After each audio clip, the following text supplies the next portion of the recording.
OMG का next part है दोस्तों लास्ट में, तो भाई वो आगे दूसरे भाई एक मुसलमान भी आया है, कहता है मौलवी से डर लगता है। साले तो मौलवी से तुम क्यों मौलवी से मांगोगे, वो सुनामी है कुदरत का कहर है, हो गया तो हो गया, अब कोशिश करो कमाओ नया बनाओ।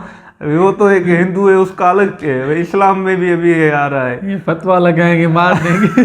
ये भी डरते हैं, बात नहीं करते ज्यादा भाई। अच्छा है ना भाई, जो कमाओ तंदुरुस्त है, वो तो आफत आ गई है ना, आ गई है तो अभी क्या कह रहे, बरसात भी आती है कभी बाढ़ आती है, तो सब थोड़ी कहेंगे भगवान भी कैसे करो अल्लाह भी करो। तो अभी थोड़ा बाबू भैया देखते हैं क्या होता है, प्ले करें। करोड़ के claims kanji Mehta insurance company और धार्मिक संस्थाओं के बीच फंस चुके हैं advocate Sardesai. For God's sake, prove that God exists and make God pay everything. मंदिर, मस्जिद, churches, they'll pay everything. अरे ओ कांजी, तुम्हारी लड़ाई तो तुम्हारे भगवान से थी ना। Silence please. तो हमें यहाँ क्यों बुलाया है? मौलवी साहब, किस धर्म के भगवान की परमिशन की वजह से ये भूकंप आया था, या वो सुनामी आई थी, या कौन सी कुदरती आफत आई थी, वो मैं कैसे बता सकता हूँ? ये तो आप लोगों का डिपार्टमेंट है ना। जब साहब ये लोग पूरी देर ऊपर वाले के टच में रहते, सुबह शाम बात होती ही रहती है, तो आपस में तय करके बता दीजिए वो किस धर्म का ऊपर वाला था जिसने काम किया। हमारा ईश्वर हमारे धर्म के मनुष्य का अहित क्यों करेगा? God will never do such a thing. Silence He please. loves his Christian children. भी। तो क्या हमारा अल्लाह नफरत करता है उनके बंदों से? रिलैक्स, अपनी जगह पर बैठ जाइए।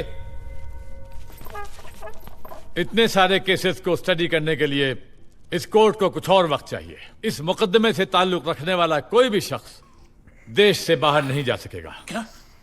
The court is adjourned.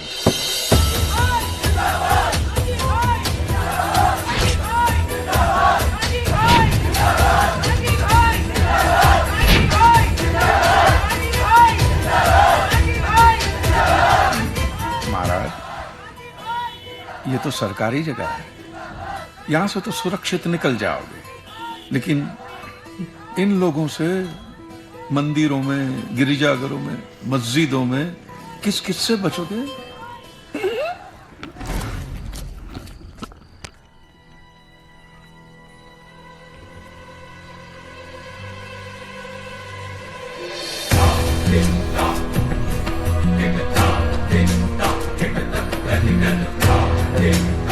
बंदर बोर हो गए। सोच क्या रहे हो लीलाधर?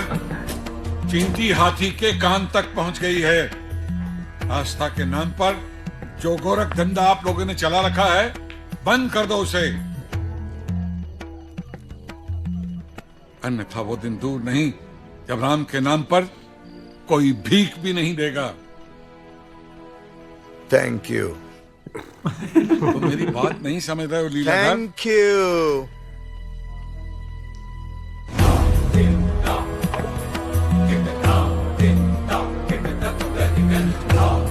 ये सच्चा पंडित है भाई।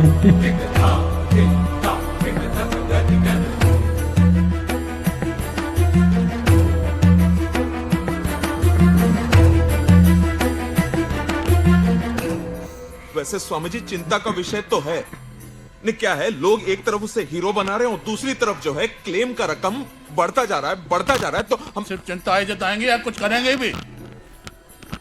अगले सप्ताह सिंगापुर में स्टार क्रूज में कथा है हमारी, और वो जज कहता है कि हम देश से बाहर नहीं निकल सकते। कुछ तो करो ना। अरे कर देते स्वामी जी, लेकिन कोर्ट है, पार्लियामेंट तो है नहीं जहां पर 2-4 कुर्सियां तोड़ी और जय भोलेनाथ काम हो गया आपका। कोर्ट है स्वामी जी, सोचने दीजिए। हाँ, वैसे एक और आइडिया है, माना जरा आइडिया पुराना है, लेकिन आजकल जो है फैशन में। इस लक्ष्मण मिश्रा की बात है, लोगों की सिंपैथी जरूर मिलेगी, लिख लीजिएगा। हाँ, थैंक यू। ईश्वर ने हमें क्या नहीं दिया? धरती, हवा, पानी, बाग, बगीचे, सब कुछ। क्या उन्होंने कभी हमसे सर्विस टैक्स मांगा है? सेल्स टैक्स मांगा है? और आज उसी ईश्वर को एक सन की पागल मनुष्य ने कटघरे में खड़ा कर दिया, तो क्या हम चुप रहेंगे? हम लड़ेंगे, एकजुट होकर लड़ेंगे। और इसीलिए हमारा नेतृत्व करते हुए परम पूज्य धर्म धुरंधर श्री सिद्धेश्वर महाराज जी आमरण अनशन करेंगे। भूख हड़ताल करेंगे। सिद्धेश्वर महाराज की श्री सिद्धेश्वर महाराज द्वारा की जा रही भूख हड़ताल का आज तीसरा दिन है। देश के विभिन्न शहरों और धर्मस्थलों से कई धार्मिक संस्थाओं और श्रद्धालुओं ने इस अनशन को समर्थन दिया है। दूसरी तरफ कांजीलाल जी मेहता ने मीडिया से बात तक करने को इनकार कर दिया है। पानी नहीं पीना है, रुकना नहीं है, तपश्चर्या है ये। तो बोलिए हरे कृष्णा कृष्णा कृष्णा हरे हरे, हरे राम हरे। पर हम अपने प्रभु का साथ अंतिम क्षण तक देते रहेंगे, अपने प्राण तक प्रभु के लिए निछावर कर देंगे, अन्न को छुएंगे नहीं। तो बोलिए हरे कृष्णा कृष्णा कृष्णा हरे हरे। और हमारा कान्हा क्या कहता है हमसे कि अपने मन की भक्ति की शक्ति को जगाओ और जा कह दे उस कांजी से, कर ले उसे जो करना है। हम तो हमारे कान्हा की धुन में यूं ही मग्न रहेंगे। ये साले कांजी कांजी बोल के मेरा नाम खराब कर रहे हैं। मेरा भी कर रहे हैं वो लोग। तेरा इससे क्या लेना देना रे? लेना देना है ना। क्या? जब आपका नाम खराब कर रहे हैं तो मेरा भी नाम खराब कर रहे हैं। आप मेरे मित्र जो हैं। देखो कांजी भाई, जो दिखता है वही बिकता है। ये सब दिखावा करना है ना, इन ढोंगी लोगों का धंधा है। मैं तो सीधे मेरे हक की लड़ाई लड़ रहा हूँ बस। और लड़ाई में आप तब जीतोगे जब उनकी असलियत लोगों के सामने लाओगे, और ये तभी मुमकिन है जब खुद तुम लोगों के सामने आओगे। स्वयं कृष्ण को भी कंस को मारने के लिए अखाड़े में खुद ही उतरना पड़ा। ये तेरी अमर चित्र कथा बंद कर यार। पर तेरी एक बात समझ में आ गई है। अब देखना कैसे कपड़े फाड़ता हूं मैं इनके और इनके भगवान के। ये आदमी मेरी बैंड बजा के ही छोड़े। नमस्कार and welcome to a very special episode of oh my god. आज का एपिसोड स्पेशल क्यों है? क्योंकि आज पहली बार आपके और हमारे सवालों के जवाब देने को तैयार हुए हैं कांजी लालजी मेहता। बहुत से लोग इन्हें पागल और सनकी समझते हैं। ये वही इंसान हैं जिन्होंने भगवान पे केस किया है। कांजी भाई, वेलकम टू आवर शो। मेरा सबसे पहला सवाल आपसे ये है कि आप सभी धर्मों के पीछे क्यों पड़े? आप लोग मीडिया वाले मैडम, आप लोग सवाल ही ऐसा पूछते हैं कि जवाब देने से पहले ही आदमी दोषी साबित हो जाए। मैं सब धर्मों का आदर करता हूं और किसी भी धर्म में मानता नहीं। ये आदमी कभी नहीं सुधरेगा। और अगर भगवान है तो मेरे सारे सवालों का जवाब देंगे। उतना ही नहीं, वो मेरी लड़ाई में शामिल भी होंगे। वो कैसे? अब जब छोटी थी, हाँ छोटी बच्ची थी, तो अपने पापा से चॉकलेट मांगने के लिए अब क्या करती थी?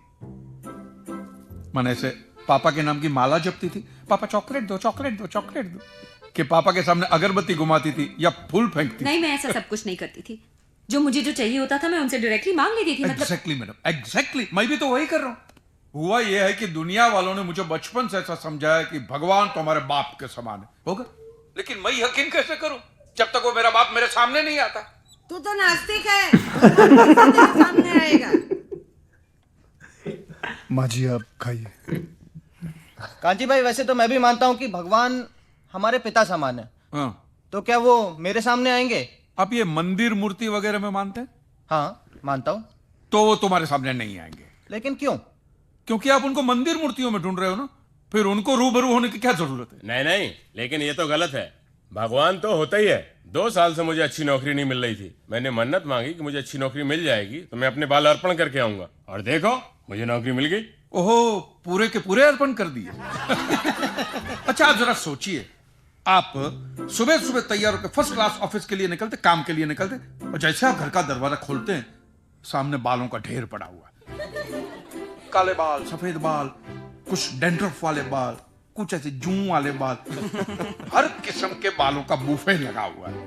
तो मुझे बताइए आपको कैसा लगेगा? मुझे बिल्कुल ही अच्छा नहीं लगेगा, है ना? तो सोचो भगवान को कितना बुरा लगता होगा। है? भगवान ने दरवाजा खोला कि बाल बाल बाल, बाल। ये कांजी भाई लॉजिक तो सही इस्तेमाल कर रहे हैं। आपको पता है इन बालों का क्या होता है? धंधा होता है, बिजनेस होता है। ये बाल अमेरिका, लंदन ऐसे विदेशों में बेचे जाते हैं। इन शॉर्ट, आपकी श्रद्धा का वहां धंधा होता है। इवन सरिया पेसरा बंदे में दम है यार। लेकिन उन पैसों से स्कूल, अनाथ आश्रम, अस्पताल, चैरिटेबल ट्रस्ट चलते हैं, उससे भी आपको दिक्कत है? ये तो ऐसी बात होगी, जो गुटखा बेचता है वही कैंसर की हॉस्पिटल खोलता है।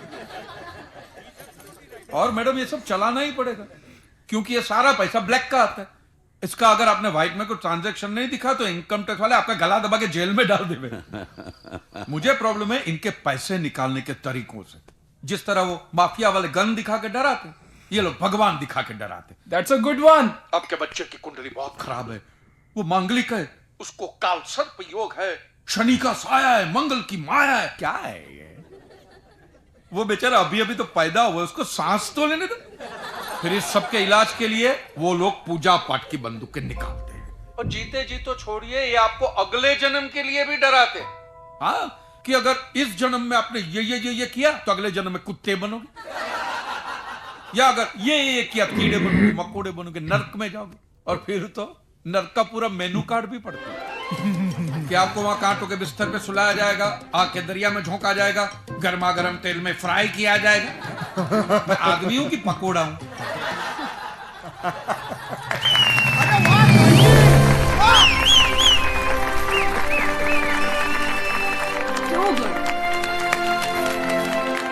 तो आपके हिसाब से धर्म की परिभाषा क्या है? मैं समझता हूं जहां धर्म है ना, वहां सत्य के लिए जगह नहीं है, और जहां सत्य है, ट्रूथ है, वहां धर्म की जरूरत ही नहीं है। बिल्कुल सही कह रहा है। धर्म या मजहब एक इंसान की जिंदगी में क्या काम करता है?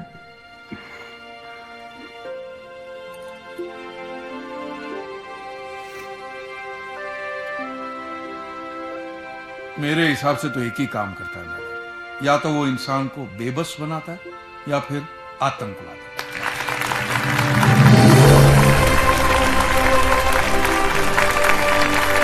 He's too good. नहीं सुनेंगे। Motivate. Oh my God. Oh my God. Really, you have changed my concept about God. Honestly, court का नतीजा कुछ भी नहीं। आज की युवा पीढ़ी, युवा क्या, हर पीढ़ी को आप जैसी सोच की जरूरत है। I applaud you. Hey guys, he's my father.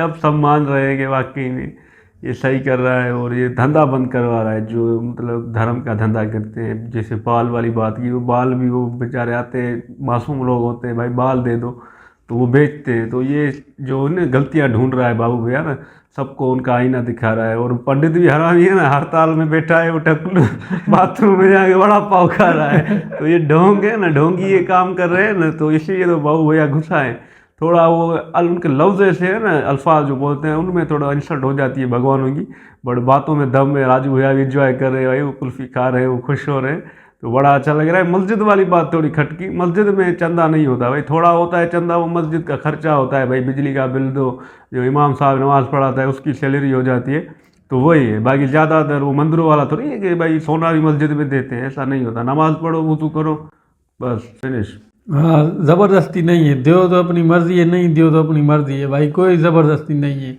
ऐसा ही है हमारे। बाकी यार ये बाबू भैया तो बड़ा काम ज़बरदस्त कर रहे हैं, मिसालें भी अपनी दे रहे हैं, लोग भी तालियां बजा रहे हैं। यार ये मिसाल तो बड़ी अच्छी थी बाबू भैया ने, पर लोग अभी भी खिलाफ है भाई। कुछ बुढ़िया भी कहती है नाच गई। उसको सच्चाई बता रहे, बोला thank you thank you they क्या होगा भाई, 3 बंदों का काम करो ना। नहीं